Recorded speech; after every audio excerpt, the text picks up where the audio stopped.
স্বয়ংক্রিয় মেশিনে তৈরি হচ্ছে রুটি। ছোট ছোট খামিরগুলো একে একে ওভেন থেকে বেল্টের সাহায্যে বেরিয়ে আসছে। চিত্রটি বেকারির হলেও এর পেছনে রয়েছে গাজায় অভুক্ত ফিলিস্তিনিদের ক্ষুধার গল্প।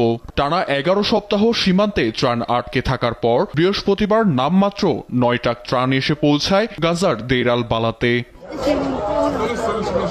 ত্রাণ হাতে পেয়ে ওয়ার্ল্ড ফুড প্রোগ্রাম WFPর তত্ত্বাবধানে ফের একবার পুরো দমে কাজ শুরু করে অচল বেকারিটি। লক্ষ্য একটাই, দুর্ভিক্ষের মুখে থাকা অঞ্চলটির সাধারণের মুখে যত দ্রুত সম্ভব এ খাবার তুলে দিতে হবে। 2.5 months of 2.5 মাস সীমান্তে ত্রাণবাহী ট্রাক আটকে ছিল। সাধারণের অবস্থা খুবই শোচনীয়। আমরা এখন সবাইকে সাহায্য করতে চাইছি। এর জন্য আন্তর্জাতিক মহল ও অলাভজনক সংস্থাগুলোর সহায়তা প্রয়োজন।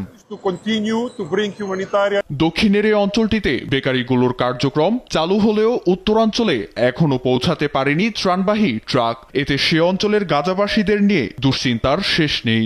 بالامس الساعه 11 بالليل وصلنا গতকাল রাত 11টায় ময়দাগুলো আমাদের বেকারিতে পৌঁছায়। আমরা সঙ্গে সঙ্গে কাজ শুরু করে দেই। ওয়ার্ল্ড ফুড প্রোগ্রাম শিগগিরই এসব রুটি ফিলিস্তিনিদের হাতে পৌঁছে দেবে। برنامج الغذاء العالمي حيحمل যেখানে প্রতিদিন গড়ে 600 ত্রাণবাহী ট্রাক গাজায় ত্রাণ সামগ্রী সরবরাহ করত, সেখানে 81 দিন পর 90 ট্রাক ত্রাণ দিয়ে ক্ষুধার জ্বালা মেটানো কোনোভাবেই সম্ভব নয় বলে মত WFPর।